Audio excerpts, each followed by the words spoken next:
गुरु का वचन मुक्ति कई दाता, गुरु का वचन मुक्ति के दाता।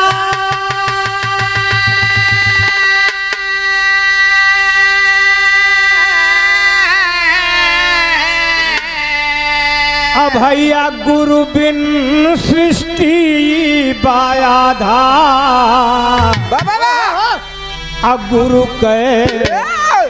गुरु के वचन बनावे पहलवान यो संत।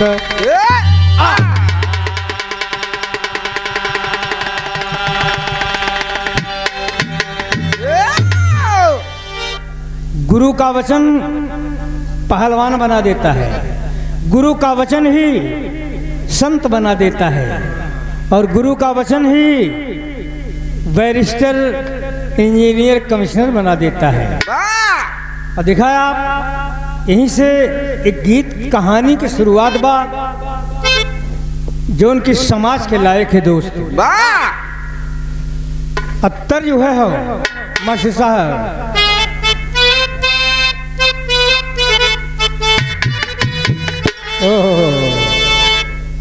एक गांव है, गांव में पहलवान है।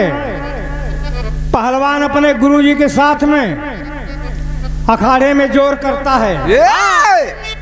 एक दिन ओके गुरुजी बोले कि बेटवा, कहा हाँ गुरुजी, कहा जब तोर माई बाप शादी करके लई आवे तो जब तक तोर दुल्हन अपने अचरे से तोरे मोहे का पसीना ना पहुंचे तब तो कोका दुल्हन न माना और दुल्हन न बनाया।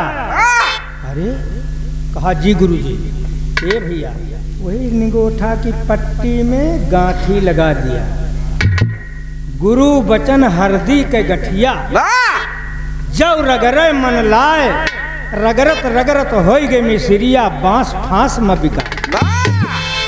गांठी लगा दिया, कहन जब गांठी खुले का, जब गुरु का वचन पूरा होए। इतने में माई बाप ओके शादी करके दुल्हन लाए दे, अच्छा लाए दे तब का भा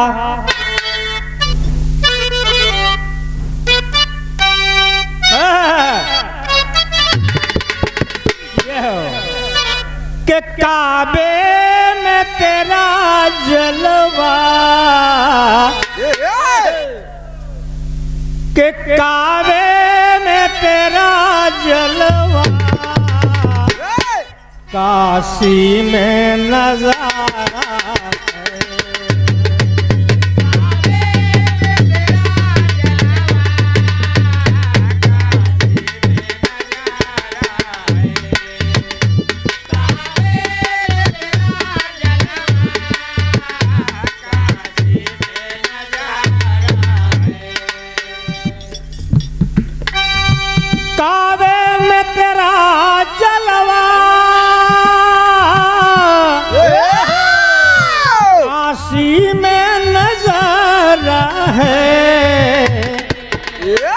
कभी ये हमें प्यारा है, कभी वो हमें प्यारा है।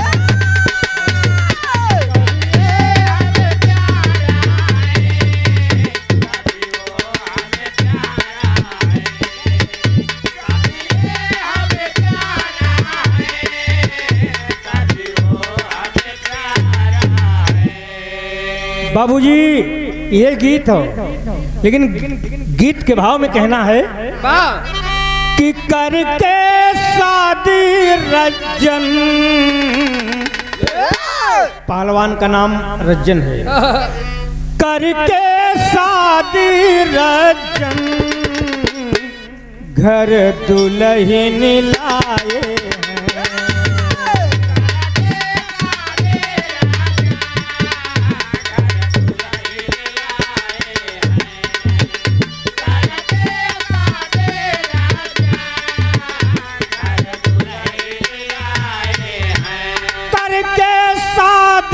रज्जन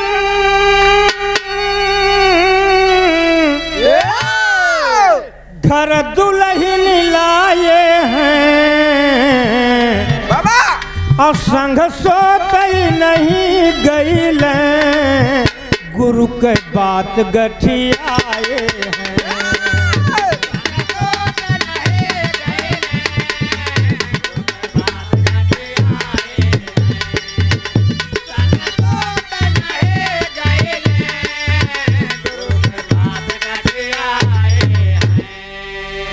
दुल्हन आई है लेकिन गुरु की वचन का पालन करता है और करता क्या है कि अरे गांव के पास ही अखाड़ा रोज लगता था।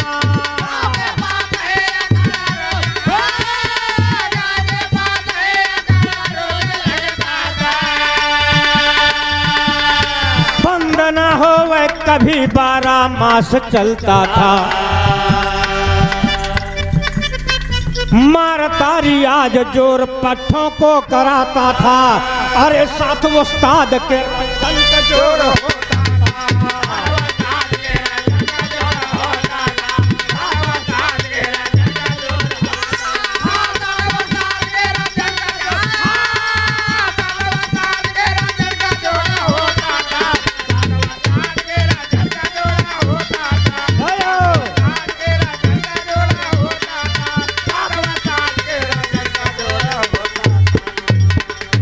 हमारे शिष्य गुरुजी के साथ 25 पहलवान लड़ते हैं लेकिन कहे गुरुजी आप बैठा हम सबका जोर करावते ही। और 25 लड़कन का लड़ाई के बाद रज्जन पहलवान अपने गुरुजी के साथ जोर करे तो के जोर पूरा हो बाबा। लेकिन इधर दुल्हन घरे आई है और दुल्हन सोच रही है कि घर सोच रही दुल्हन जाना ही जरा सजनवा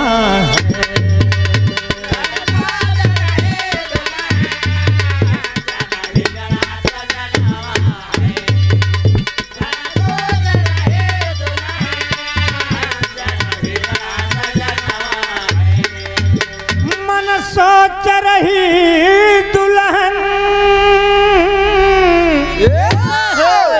जाना ऐसन सजनमा है और कुछ पूरा नहीं भइले सजली जो सपना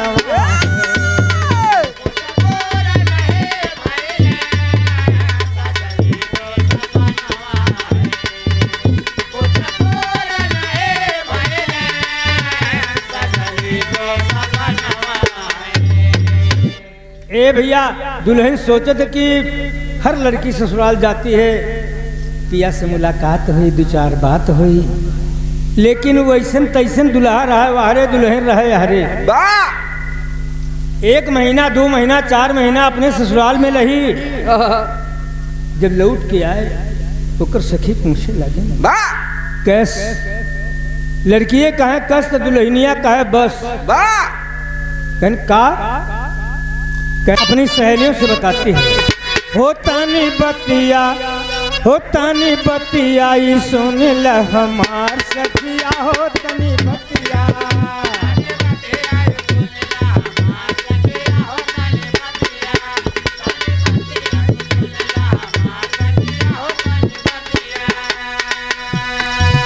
कहा दीदी कहे कोरा कागज लिखा न होला कब हूँ तो लिख जाई दीदिया कब हूँ तो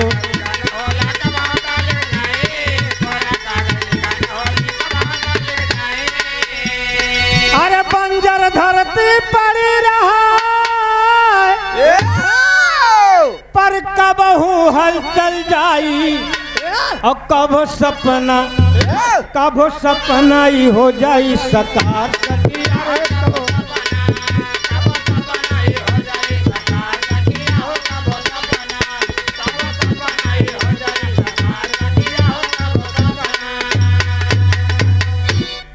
कहन बहनी बंजर धरती पड़ी रहा तो कागज लिखा नहीं होता, लेकिन कभो न कहो लिख जात।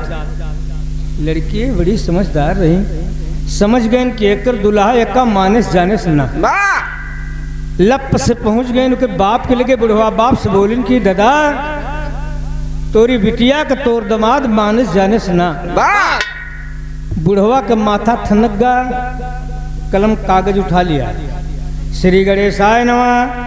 आगे शुभ समाचार बिट्टी को मालूम हो कि घरे में कुल काम ठीक बा, माई के तोरे तबीयत का कहत है खराब है। अब पत्र डाल दिया, पत्र चल पड़ा।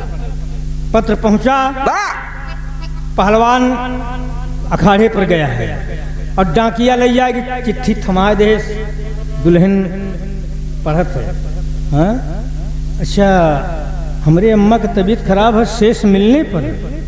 और इधर बुढ़वा बाप दूसर घर ठीक कह दे। अब बिटिया का पढ़ो दूसरी जगह। तो पत्र पढ़ा पहलवान तो कहा ये बात अम्मा की तबीयत खराब है। अच्छा तो दुल्हन अपने पति का 1 किलो चना 5 किलो दूध बटुली में लाई के देश और चना चबाएस और 5 किलो दूध उठा के गड़ गड़ गड़ गड़ गड़ गड़ गड़ गड़ पी गया बाबू। पी गया पहलवान। और जब दूध पी के खड़ा होगा तो दुल्हन अपने दुल्हा से कहा थे फिल्म नदिया के पार से तर्ज है।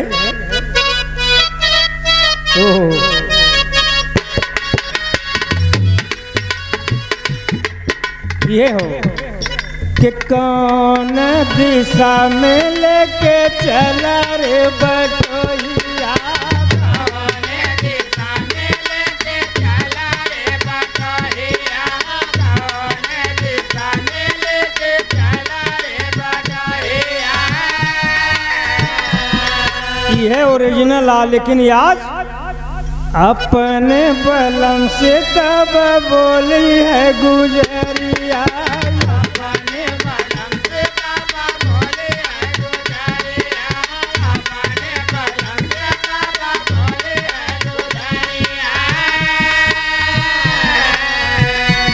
भेजो मई के सजन, भेजो मई के सजन, शुभ आई बालगन मोरे साजन।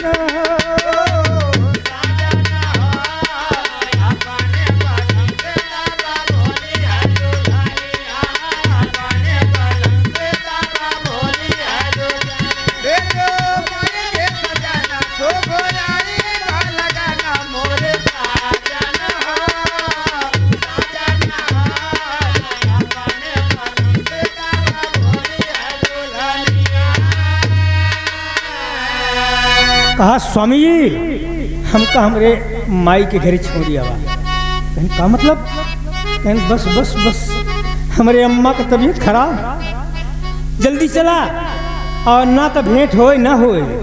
कहा ई बात, अरे पहलवान के लगा कसा निगोटा, लगी मिट्टी, वही लुंगी में, वही निगोटा में, वही मिट्टी में पहलवान अरे निकले नारी संग ले करके घर से, रजन चले ससुराल। निकले नारी संग ले करके घर से, रजन चले ससुराल। निकले नारी संग ले करके घर से, रजन चले ससुराल। अरे बीच जंगल में जब दोनों पहुंचलन भैया, बीच जंगल में जब अरे दोनों पहुंचलन तो एक बाघ मिलल तटकल। तो बघवा के लखी बोली सैया से सजनिया,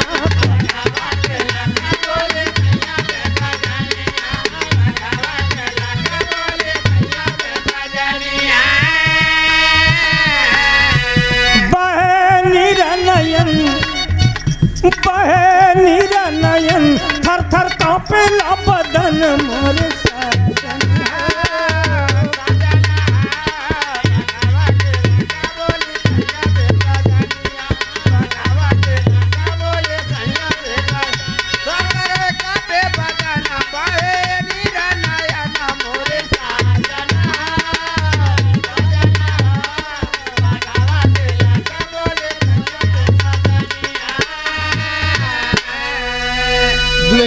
बोल के कहा आगे शेर खड़ा है। हे बिट्टी भैया काका कहा देखा आगे बाघ खड़ा है, तू का खाई तो हम का खाई। पहलवान बोला अरे वो ससुरा जब शेर है तई अहिर एक बेटवा सवा शेर है, ई का खाई। लेकिन बाबूजी वो खूनी शेर हुआ क्या पापट में मास्टर साहब।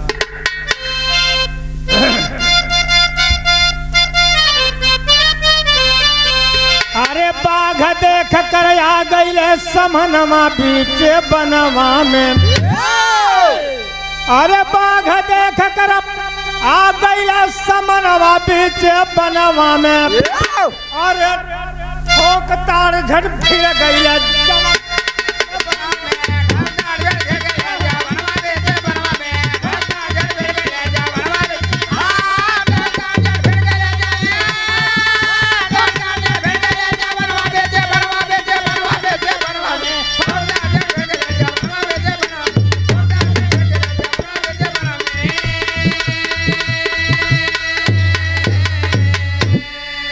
भैया जम जम जोर किया जंगी गौ और जम के किया लड़ाई हो। अरे जम के मारा जोर जोर जंगल में सिंह गिरा।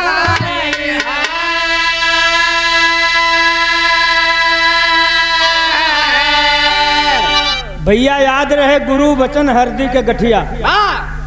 जम के जोर लगा, पहलवान में शेर में जंग हुआ, लेकिन गुरु का वचन सर पर है। जब जम के जोर मारा नीचे शेर और ऊपर पहलवान, तो कहे नीचे बघवा ऊपर चढ़ल जबनवा बीच बनवा में। और धाई के तिहुना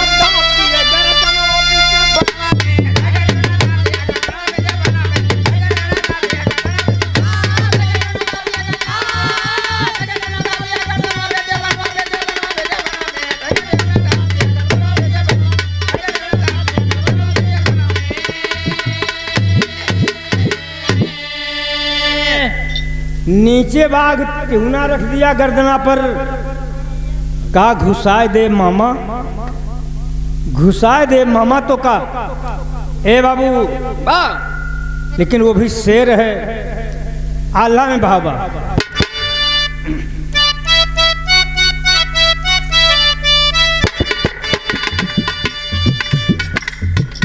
कहाँ भैली हो लड़ाई जमकर रजन बीरवा से।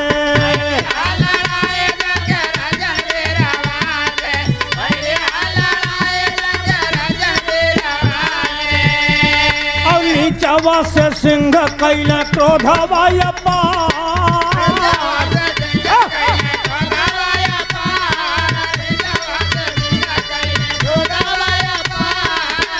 भैया मारी जोड़ा ऊपर हो गई।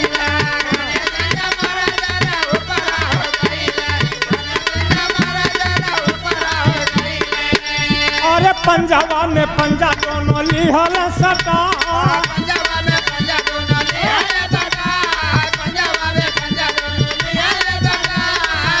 भैया रे सिंह वीर पीछे न पछर।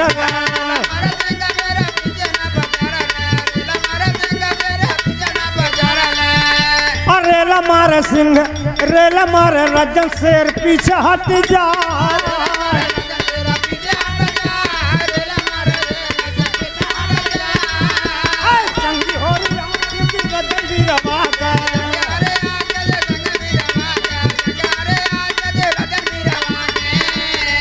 अरे मारी कला जंग दीना सिंह का गिरा।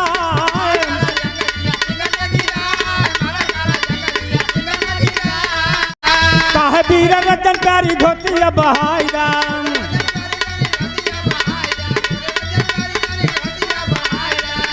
अब बांध चारों पैर दीना पेड़ में लगा।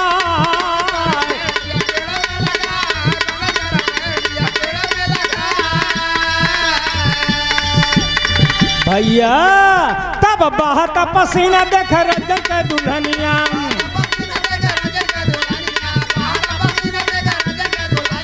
पियवा से अपने बोली हरसा।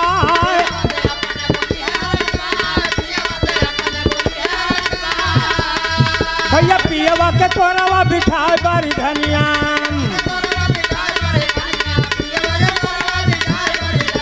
पोछली पसीनावा मुँह के बड़े भाई।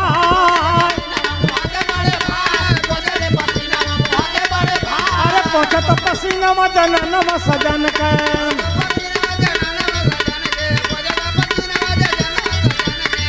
वह बात उस्ताद का जिगरिया में आए।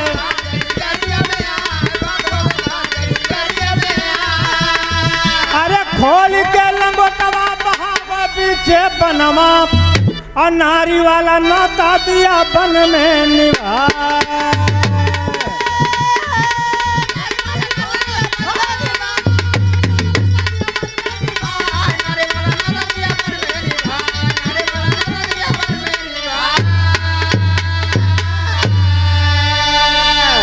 लड़ते लड़ते 2 घंटा हुआ। पहलवान जब नीचे कर दिया शेर के तो जोर मार के ऊपर आया। पंजा में पंजा सटा। जब शेर रेला मारे पहलवान पैर जमा दे, एक तिल पैर पीछे न हटे। अजर रज्जन पहलवान रेला मारे तो शेर ससुरा 2-4 कदम पीछे चला जाए।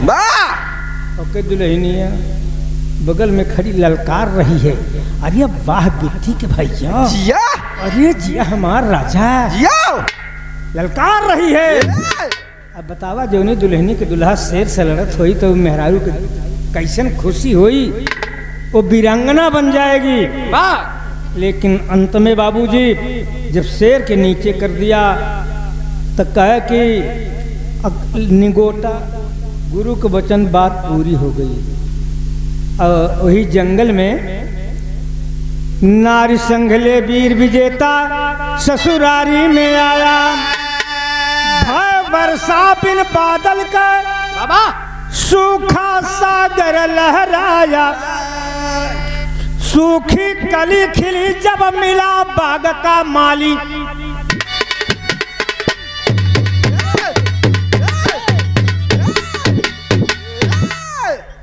बिना बदरे का पानी बरसल खेती सूखी हरिया गई। वो निगोटा का गाठी खोल दिया पहलवान। अब ससुरारी में आया। ओकर बाप दूसरी जगह भेजे के बदले लड़का बुलाए रहे।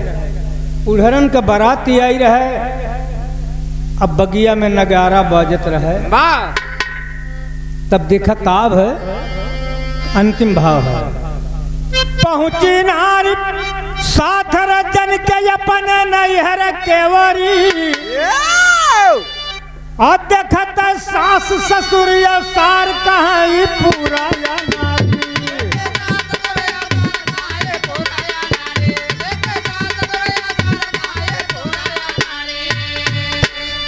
ओकर ससुर देखें काई सरवा देखे में पहलवान हट्टा कट्टा लगत है। बिटिया के गुजर नहीं कर सकत है। अपने बेटवा का बुलाई ननकौआ बे ए ननकौआ। छोटकवा बेटवा आएगा। कहाँ बाबूजी कहा सुन कहाँ एक टूटहा झिनगा दे पछवारे इन्हें सोवावा। यहर उड़हरवा धूमधाम से अब खिचड़ी दुल्हनिया न आवा। तो खिचड़ी खाई चले तब लात तले दब गईली मुसरी। उड़हरे दुल्हा जो नाय रहे आने कहन चला भैया खिचड़ी खा। अब वो खूब रियाज बनाए रहे। अब उड़हरवा इतनी रियाज बनाए रहे कि वो के रास्ता में से अलगे गोड़ पड़े। कहन चला खिचड़ी खा चला जात रहे। रास्ता तो एक ही बा, मुसरी बेचारी इतनी दूर रहे, लेकिन ओकर गोड़ ऐसे टेढ़ मेढ़ रहे, बेलौचा रहे। जब दरवाजा में पहुंचा तो ओकर गोड़ वही मुसरी पे पड़ गया बेलौचा। अब मुसरी मर गए। अब जब मुसरी मर गए तो शोर हुआ चहुओर, कहे कि दुल्हा मुसरी मारा, कहे दुल्हनिया सैया हमारे शहर जंगल में मारा। तो सुन के 7 जनेल रज्जन गईले बन के भीतरी। आप सब जानत है कि दुल्हा कबो खिचड़ी खाए जाए लागे तो 2-4 लड़का 2-4 लड़की पछुआए ले थी। तो जब दरवाजा में पहुंची और मुसरी मर गई, कोई एक लड़की दौड़ी गए, पहलवान के दुल्हन बैठी है, कहा हे कहन कहा दुल्हवा मुसरी मार डैस रे। पहलवान के दुल्हन कहा कौन दुल्हा रे? कहे हाँ देखा इनका आने आया है। कहते हैं कौन दुल्हा? कहा हमका आना है। कहा अरे हमार दुल्हा मुसर मर रहा। हम दुल्हा के दुल्हनी है रे, जौन जीते शेर बांध के पेड़े में लगाए। अब लड़का लोग जब सुने, लड़किए सुनिन, उड़हरन के बारात बगिया में टिकी रहे, नगारा बाजत रहे, खिलाड़ लोग गावत रहे।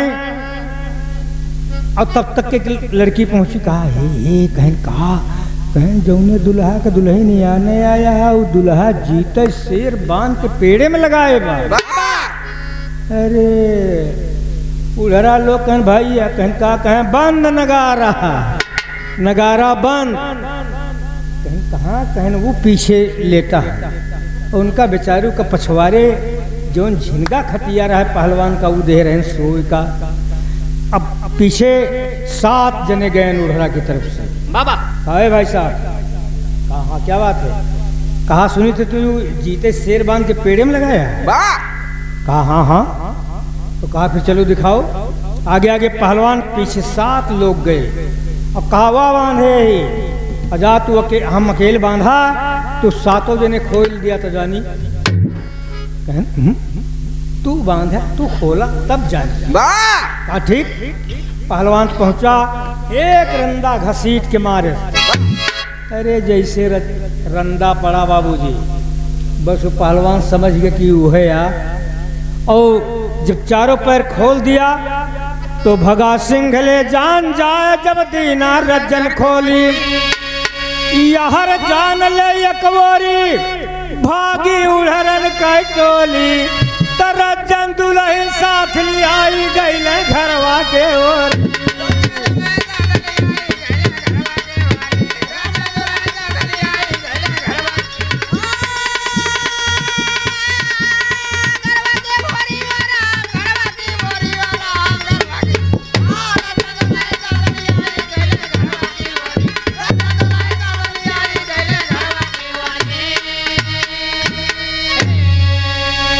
आपन दुल्हन लेके अपने घर आया बाबूजी।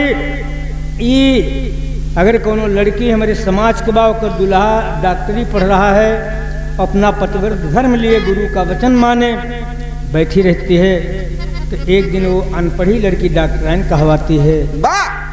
और एक दिन उसका सम्मान समाज में बढ़ता है। और जो लड़का अपने गुरु का वचन मानता है, अपने भाई अपने बाप माता पिता का वचन मानता है, एक दिन वो क्या होता है, गुरु के वचन का महत्व। गुरु के वचन का महत्व बाबू, गुरु कोई हाथ चाम नहीं होता है, गुरु शब्द होता है। गुरु क्या देता है? राम राधा कृष्ण। लेकिन गुरु जी का शरीर छूट गए, गुरु जी मर गए। तो कहा गुरु जी मर गए, शरीर छूट गए, गुरु जी नहीं मरा है। गुरु क्या है? वही नाम है जो गुरु ने दिया है, सदगुरु ने जो दिया है, वही नाम गुरु होता है। उन्हीं का वचन जो है, उसी वाक्य का जाप करके आत्मा परमात्मा को प्राप्त करती है। और जो नाम देता है ओके बहुत बड़ा महत्व है। आपका कहूँ जा अपने रिश्तेदारी जा और कहा भाई गांव में पहुंच जा। कह दिया भाई हमका हुआ जाए का है। कहन कहाँ? कहन भाई यही गौना माँ। कहन के लगे कहाँ? अरे कहन यार उन्हीं के लगे। दो चार जने से पूछे कहन उन्हीं के लगे और नाव नहीं जाना। कहन उन्हीं के लगे तो उन्हीं के लगे नहीं पहुंचे। कहे यार तू बकलोल है उन्हीं किए। अब तुहार सगा मौसिए हुए अगर नाम नहीं जान रहे हैं आप तो फिर उनके घरे नहीं पहुंच सकते आप। वाह। उसी तरह जो नाम गुरु सदगुरु देता है देते हैं उसी नाम को लेकर के, नाम ही आधार है। नाम के बिना रूप की पहचान नहीं हो सकती। वाह। आप खड़े हैं हमारे पास, हम नाम नहीं जानते ही। भैया उदय सिंह खड़े हैं, नाम नहीं जानते ही खड़ा है, लेकिन हम बिना नाम के चेहरा के पहचान नहीं हो सकते। वाह। और जो कहें भैया उदय सिंह कौन है? अरे यार कब बैठा तुम है? जब नाम तब रूप की पहचान हो गई। तो नाम से ही रूप की पहचान होती है। इस जगह अभी बात मान गुरु बदल का बाबू, धरा संत का भेष, माया राम गुरु सूरजपाल को दिया ज्ञान उपदेश।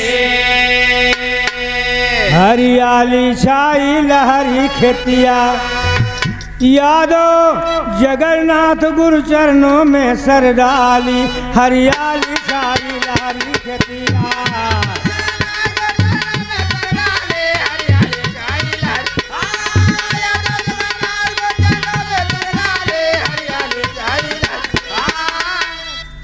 भैया ये हमार बात आप लोग चाहे राजनीतिक क्षेत्र के हो चाहे कृषि क्षेत्र के हो चाहे संगीत क्षेत्र के होंगे आप, ये गुरु की परिभाषा है और गुरु के वचन के अंतर्गत रहना चाहिए। तो हमारा ख्याल है लड़कन तो सो गए, प्रोग्राम समापन हो चाहिए।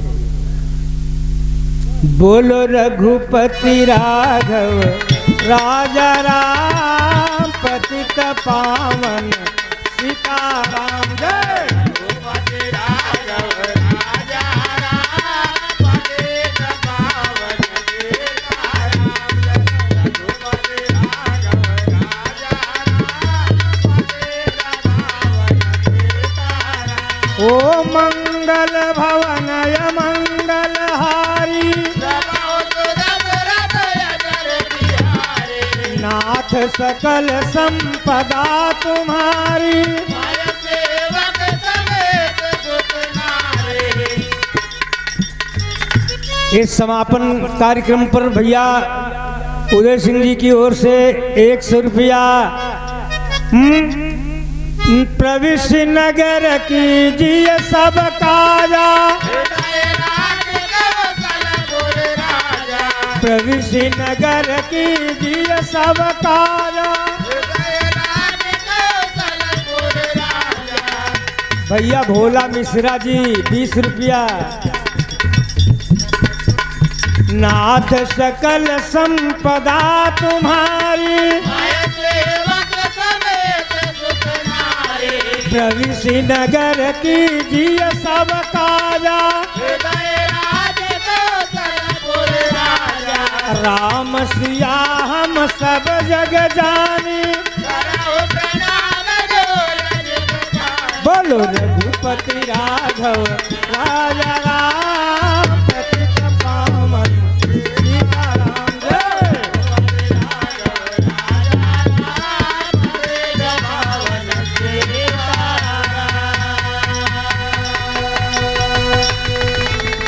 बोलिए अपने अपने माता पिता की, बोलो अपने अपने गुरु महाराज की, बोलिए श्रोता भैया की, बोलिए पहलवान वीर बाबा की।